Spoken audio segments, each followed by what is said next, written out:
Astăzi vreau să vă arăt două modele de tablă care sunt recomandate în funcție de acoperișul dumneavoastră. Primul model este tablă plană Click. Acest model se îmbină foarte simplu. Se montează primul panou de tablă fixat cu șuruburi speciale pentru acest model de tablă. După ce fixăm primul panou, al doilea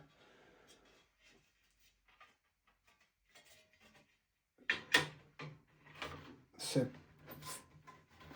pune și doar se apasă peste celălalt. Așa arată el îmbinat. Când și unde este recomandat acest model? Ei bine, eu îl recomand mai mult la acoperișurile care nu avem nicio fereastră, nicio străpungere, pentru că datorită acestui falț îl putem lucra mai greu când montăm o fereastră sau dacă avem un coș sau orice altă străpungere prin acoperiș. El este recomandat în special pentru fațade, pentru terase care nu au ferestre sau alte străpungeri prin el. Deși la noi se montează foarte mult pe case pe care au deja ferestre montate sau alte coșuri de fum sau alte iluminatoare. Problema este că la ferestre închiderea nu se face hermetic ca la celălalt model de tablă plană.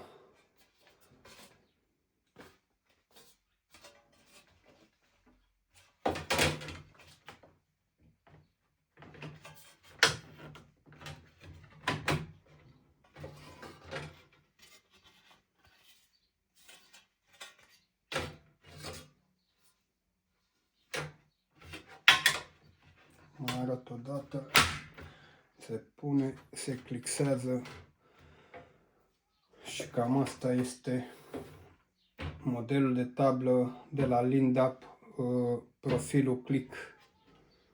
Se numește Click pentru că, după cum ați văzut, doar se îmbină foarte ușor. Acum, celălalt model este modelul clasic, pe care îl știm cu toții, se montează de ani de zile în mai multe țări. Ei bine, acesta vine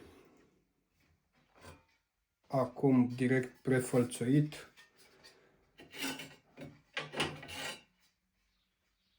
Primul falț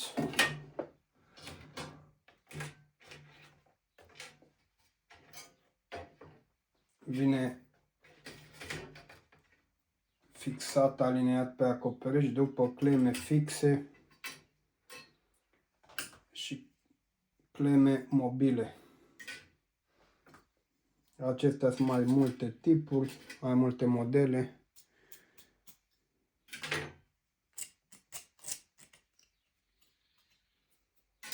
În funcție de panta acoperișului se montează cleme fixe și cleme mobile, pentru că datorită diferențelor de temperatură materialul se dilată, iar în funcție de lungimea profilului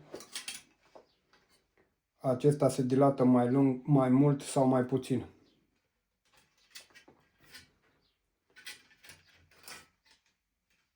După ce se fixează clema, vine cel de-al doilea panou.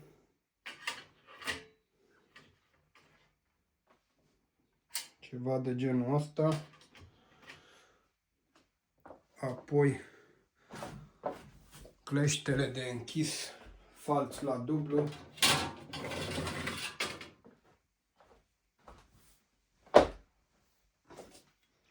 Așa arată acest clește.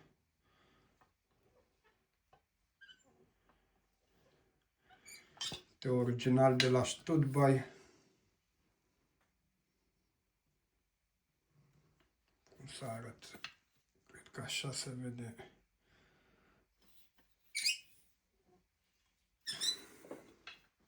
Bun, acest clește vine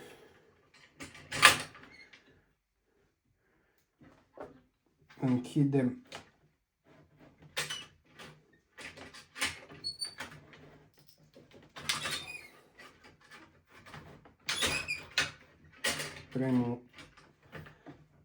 prima oară îl închidem la simplu, dar în cauza faptului că nu sunt prinse în cleme, e un pic mai greu acum.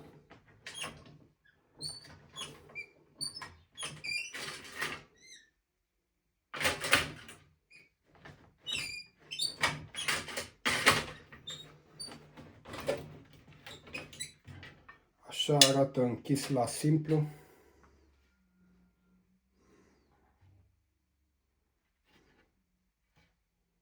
După întoarcem cleștele și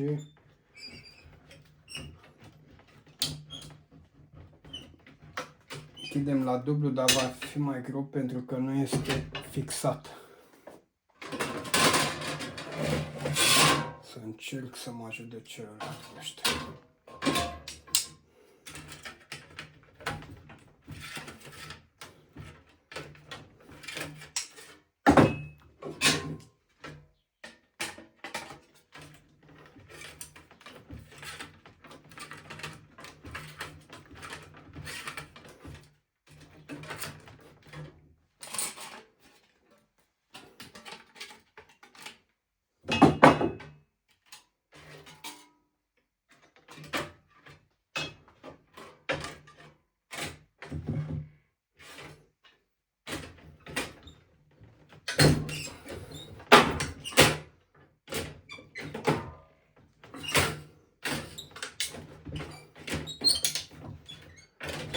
Bun.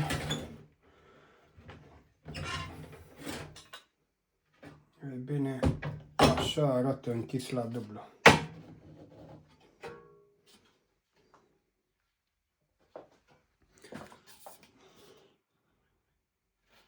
Acum, acest model de tablă se montează cel mai des, pentru că acest model putem monta ferestre, coșuri de fum sau orice altă străpungere, se pot închide foarte bine, fără să avem probleme cu infiltrații de apă. El este recomandat și pe fațadă și pe acoperișuri înclinate începând de la 4 grade. Se montează pe acoperișuri drepte, acoperișuri pe rotund sau orice model. Putem modela tabla, inclusiv acest falț îl putem face rotund.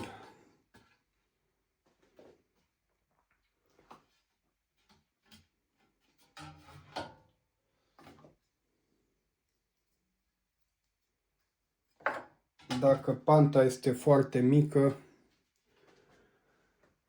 mai nou, această bandă se introduce înainte de montarea următorului panou de tablă.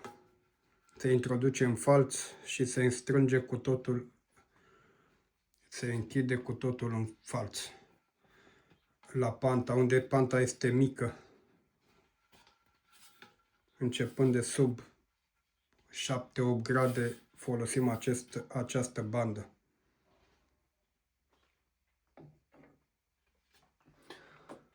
Acest covor este pentru ventilare, poate mulți dintre voi nu știu. El se montează peste folie.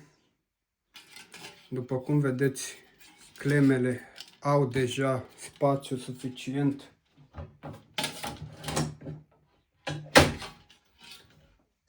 pentru acest covor de ventilație.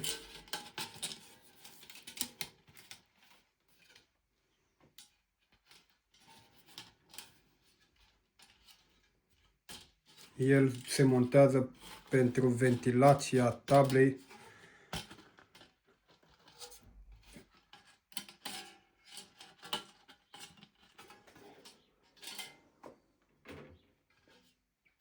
Așadar, dacă aveți întrebări mai multe, aștept în comentarii și